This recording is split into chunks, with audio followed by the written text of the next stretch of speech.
दोस्तों, थाने के अंदर एक शख्स की पिटाई चल रही थी और पिटाई भी ऐसी वैसी नहीं, कायदे से पिटाई चल रही थी। पुलिस वालों ने उस शख्स के सारे कपड़े उतार रखे थे और फिर उसकी कायदे से पिटाई कर रहे थे। ऐसी पिटाई जिससे उस शख्स की चीखें निकल रही थी और वो पुलिस वालों के सामने रो रहा था, गिड़गिड़ा रहा था और छोड़ने की दुहाई दे रहा था। लेकिन उसकी रोने और चीखने की आवाजों से पुलिस वालों को कोई फर्क नहीं पड़ रहा था और वो शख्स जितना चीख चिल्ला रहा था, पुलिस वाले उतना ही उसकी और ज्यादा पिटाई कर रहे थे। उसकी चीखने की आवाजें साफ तौर से थाने के बाहर तक सुनाई दे रही थी और उस शख्स की पिटाई चली रही थी। इतने में उस थाने की इंचार्ज संजना सिंह आ जाती हैं और वो भी इस शख्स की चीखने की आवाज सुन रही थी। वो सोच रही थी पता नहीं आज किस शख्स की पिटाई हो रही है, लेकिन उसकी चीखने की आवाज इतनी तेज थी कि संजना सिंह अपने आप को रोक नहीं पाती और उस जगह पर पहुंच जाती है जहां इस शख्स की पिटाई चल रही थी। जैसे ही संजना सिंह की उस व्यक्ति पर नजर पड़ती है तो संजना सिंह हैरान रह जाती है और सन्न हो जाती है, क्योंकि ये शख्स कोई और नहीं बल्कि दीपक राठौर है और संजना सिंह का पति होता है। और वहां पर खड़े पुलिस वाले देखते ही देखते संजना सिंह के सामने भी दो चार लठ और भांज देते हैं। आखिरकार दीपक राठौर ने ऐसा क्या जुर्म किया था जिसको पुलिस वाले पीट रहे थे और उसकी पत्नी थानेदार के सामने ही पीट रहे थे। दोस्तों, ये कहानी बहुत ही इंटरेस्टिंग कहानी है और ये सब जानने के लिए वीडियो के अंत तक बने रहें। और दोस्तों, आपसे एक हम्बल रिक्वेस्ट है कि अगर अभी तक आपने मेरे चैनल को सब्सक्राइब नहीं किया तो प्लीज मेरे चैनल को सब्सक्राइब करें और बेल आइकन को प्रेस करें ताकि जब भी कोई नया वीडियो बने सबसे पहले आप तक पहुंचे। आदाब, नमस्कार, मैं हूं मुबीन खान। आज की जो सच्ची घटना की कहानी है वो है उत्तर प्रदेश के शामली की। उसी शामली में दीपक राठौर रहता था अपने परिवार के साथ। दीपक राठौर बहन भाइयों में सबसे बड़ा था। उससे एक छोटा भाई था और एक बहन थी। उसके पिता अच्छे कारोबारी थे जिनका टिम्बर का व्यापार था और उनकी माँ एक ब्यूटी पार्लर चलाती थी। यानी कि दीपक सिंह के फैमिली में इनकम के स्रोत ठीक ठाक थे। और एक दिन दीपक सिंह का रिश्ता लेकर संजना के पिता सत्यनारायण जी आते हैं, क्योंकि उन्होंने दीपक को एक शादी में देखा था और जब दीपक राठौर के बारे में जानकारी हासिल की उन्होंने तो पता चला एक अच्छे परिवार का लड़का है और संजना के पिता सत्यनारायण जी को दीपक भी पसंद आ जाता है।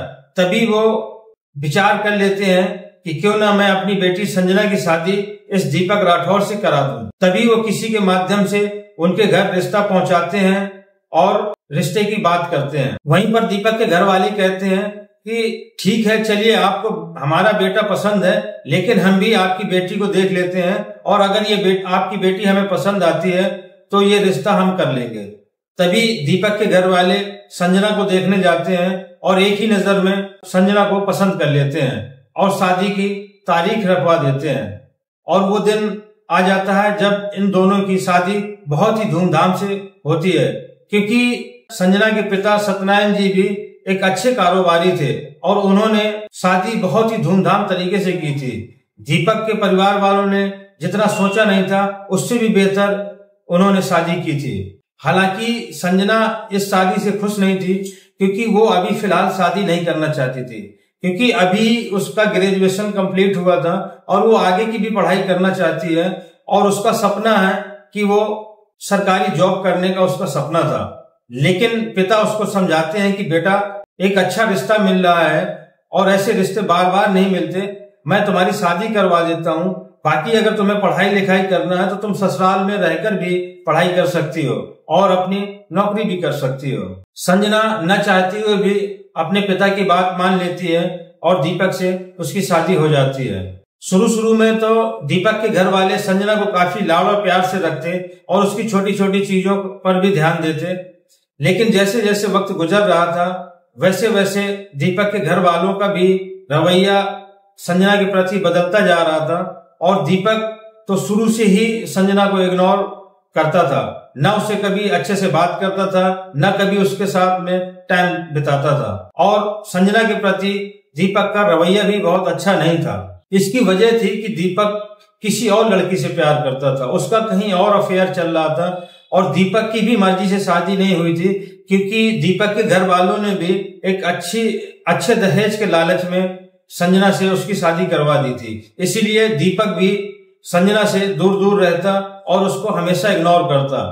और धीरे धीरे जैसी वक्त गुजरने लगा, जब संजना उससे बात करने की कोशिश करती तो कभी अच्छे से जवाब नहीं देता और कभी कभी तो उसको डांट डपट भी देता।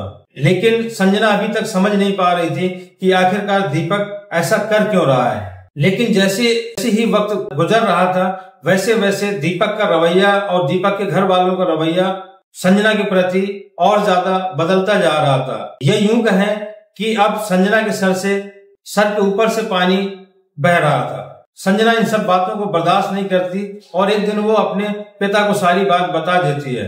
तभी उनके पिता संजना के घर आते हैं और उनके घर दीपक के घर वालों से बात करते हैं, लेकिन उन्हें ऐसी कोई उम्मीद नहीं दिखती जिससे उनकी बेटी इस घर में खुश रह सके और वो अपनी बेटी संजना को लेकर अपने घर चले आते हैं। और कुछ दिनों बाद संजना दीपक को तलाक दे देती है। और एक दिन संजना अपने पिता से कहती है, पिताजी, मैंने आपकी बात मानकर शादी कर ली थी, लेकिन अब आपको मेरी बात माननी पड़ेगी। मुझे और पढ़ना है और पढ़ लिख कर मुझे सरकारी जॉब करना है, मुझे सेल्फ डिपेंड बनना है। इस बार उसके पिता उसको मना नहीं कर पाते और कहते हैं, ठीक है बेटा, जब तक तुम्हें पढ़ना हो, जहां तक पढ़ना हो तुम पढ़ाई करो, अब मैं तुम्हें रोक टोक नहीं करूंगा। संजना दोबारा से अपनी पढ़ाई शुरू कर देती है और साथ साथ स्टडी भी करने लगती है। और कुछ ही दिनों के बाद में एक दरोगा की वैकेंसी निकलती है और उस पर संजना अप्लाई करती है, फॉर्म भर देती है और उस एग्जाम पर बैठती है और वो दरोगा की भर्ती में उसका सिलेक्शन हो जाता है। संजना नौकरी ज्वाइन कर लेती है और अपनी ड्यूटी निभाने लगती है और उसकी अब तक कई जगह पर उसका ट्रांसफर हो चुका था। संजना को ड्यूटी ज्वाइन करे लगभग 3-4 साल गुजर चुके थे और उसका ट्रांसफर अब उस थाने पर हो जाता है जहां पहले उसकी ससुराल हुआ करती थी। संजना वहां जाकर अपनी ड्यूटी ज्वाइन करती है और अच्छे से अपने फर्ज को निभाना शुरू कर देती है। संजना को अभी कुछ ही दिन ड्यूटी ज्वाइन किए हुए थे और वहीं पर एक दिन सरकारी गोदाम में चोरी हो जाती है। जब सरकारी गोदाम पर चोरी होती है तो पुलिस प्रेशर में आ जाती है और उनका अभियान तेज हो जाता है उन चोरों को पकड़ने के लिए जिन्होंने उस सरकारी गोदाम पर चोरी की। पुलिस किसी भी तरह का हीला हवाली नहीं करना चाहती और वो जल्द से जल्द चोरों को पकड़ना चाहती है और कुछ लोगों को वो गिरफ्तार करती है जिन पर उनको शक होता है, लेकिन उन पर ऐसा कोई शख्स नहीं निकलता जिसने सरकारी गोदाम पर चोरी की हो। और वो फिर एक दिन एक शख्स को और पकड़ते हैं शक के बिना पर, और जब उस शख्स से पूछताछ करते हैं तो वो उस शख्स ने भी चोरी नहीं की थी, लेकिन उसने दीपक राठौर का नाम पुलिस को बता दिया था कि शायद दीपक राठौर ने चोरी की होगी। तभी पुलिस वाले दीपक राठौर को उठा लाते हैं और थाने में उससे पूछताछ करते हैं, लेकिन दीपक राठौर उनकी हर बात से इनकार कर रहा था और कह रहा था मेरा इस चोरी से कोई लेना देना नहीं है और ना ही मैंने चोरी की है और ना मुझे पता है कि ये चोरी किसने की है। पुलिस काफी सख्ती से पूछताछ करती है, लेकिन दीपक राठौर का वही जवाब होता है। पुलिस वाले अब गुस्से में आ जाते हैं और उसके साथ पिटाई करना शुरू कर देते हैं और उसकी कायदे से पिटाई करते हैं, बल्कि उसके कपड़े उतार कर पिटाई करते हैं। लेकिन दीपक एक ही बार दोहरा रहा था कि ये चोरी मैंने नहीं की और मुझे पता भी नहीं कि चोरी किसने की है। उसकी पिटाई चली रही थी, तभी वहां पर संजना सिंह आ जाती है और जैसी वो देखती है कि दीपक राठौर की पिटाई हो रही है, तभी वो पुलिस वालों से कहती है कि इसको मेरे केबिन पर भेजो, अकेला भेजो। और संजना सिंह जाकर अपने केबिन पर बैठ जाती है और कुछ पुलिस वाले दीपक राठौर को संजना के केबिन पर लेकर जाते हैं और उसको छोड़कर बाहर आ जाते हैं। तभी संजना दीपक की तरफ देखती है और उसको बैठने का इशारा करती है। दीपक वहां पर कुर्सी पर बैठ जाता है और जैसे ही दीपक कुर्सी पर बैठता है, संजना कुछ देर उसके चेहरे तरफ देखती है और फिर कहती है कि दीपक तुमने ऐसा क्यों किया, चोरी क्यों की तुमने। तभी दीपक तुरंत खड़ा हो जाता है और हाथ जोड़कर संजना से कहता है कि संजना ये चोरी मैंने नहीं की है और मुझे पता भी नहीं है कि चोरी किसने की है, लेकिन मेरी बात कोई सुनने को तैयार नहीं है। यही बात मैं पुलिस वालों से भी कह रहा था, लेकिन पुलिस वाले भी मेरी बात पर यकीन नहीं करते। हाँ, मुझसे कुछ गलतियां जरूर हुई हैं, जैसे मैंने तुम्हें बहुत ज्यादा परेशान किया, तुम्हारे साथ बहुत ज्यादती की, इस बात का मुझे आज अफसोस है। लेकिन उसकी वजह थी कि मैं किसी और लड़की से प्यार करता था, लेकिन वो लड़की भी धोखेबाज निकली, और वो लड़की मुझसे नहीं बल्कि मेरे पैसों से प्यार करती थी। और एक दिन वो लड़की मुझे धोखा देकर किसी और लड़के के साथ भाग गई। इस बात की मुझे बहुत ज्यादा तकलीफ हुई और ये बात सीधा मेरे दिल पर लगी। तब से मैं कुछ नशा करने वालों की संगत में आ गया। मैं मानता हूं कि उसकी वजह से मैं कुछ ऐसे लोगों के साथ उठने बैठने लगा जो कि सामाजिक स्तर से गिरे हुए लोग थे, जैसे नशा करने वाले लोग थे, कुछ चोरी करने वाले लोग थे। मेरी संगत जरूर बुरी हुई, लेकिन मैंने चोरी कभी नहीं की और ना ही ये चोरी मैंने की है। और तुम जो सजा देना चाहो दे सकती हो, लेकिन मैंने ये चोरी नहीं की। संजना को दीपक की बात पर थोड़ा थोड़ा यकीन होने लगता है। तभी वो कहती है कि जब तुम ऐसे लोगों के साथ उठते बैठते हो, चोर उचक्कों के साथ बैठते हो, नशा करने वालों के साथ बैठते हो, तो जरा सोच कर बताओ कि ये चोरी कौन कर सकता है। तभी दीपक अपने दिमाग पर थोड़ा जोर देता है और फिर वो संजना से कहता है कि संजना, मैं कंफर्म तो नहीं हूं, लेकिन मुझे एक दो लोगों पर शक है और मैं उनके नाम आपको बता रहा हूं। आप उनको गिरफ्तार करके उनसे आप पूछताछ कर सकते हैं, शायद ये चोरी उन्होंने ही की होगी। तभी संजना सिपाहियों को बुलाती है और कहती है कि ये जो नाम बता रहे हैं, इन लोगों को पकड़ कर लाओ और इसको अभी जाने मत देना जब तक उन लोगों को पकड़ कर नहीं ले आते हो। और वो दीपक से कहती है कि खबरदार किसी से भी ये मत बताना कि हमारा और आप तुम्हारा रिश्ता क्या है, क्योंकि मैं नहीं चाहती कि तुम्हारी वजह से मेरी भी बदनामी हो। दीपक संजना की बात को समझ जाता है और हाँ में इशारा करता है।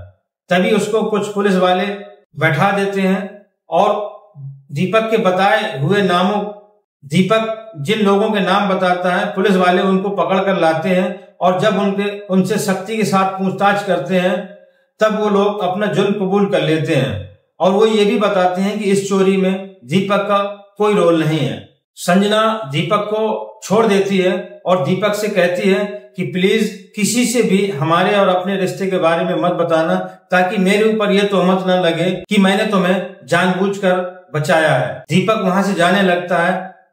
तब फिर एक बार पलटकर वो संजना से कहता है, संजना, क्या मैं तुम्हारा नंबर ले सकता हूँ? मुझे तुमसे कुछ बात करनी है। तभी संजना दीपक को अपना पर्सनल नंबर दे देती है और अगले दिन दीपक का संजना के फोन पर फोन आता है और कहता है कि संजना, मैं तुमसे मिलना चाहता हूं और मुझे तुमसे बहुत कुछ अर्जेंट बात कहनी है। और कहता है कि मैं फला पार्क में बैठा हुआ हूं, अगर आ सकती हो तो आ जाओ। तभी संजना सिविल ड्रेस पर उस पार्क में जाती है जहां पर दीपक बैठा हुआ था और दीपक से कहती है, हाँ बताओ क्या बात है।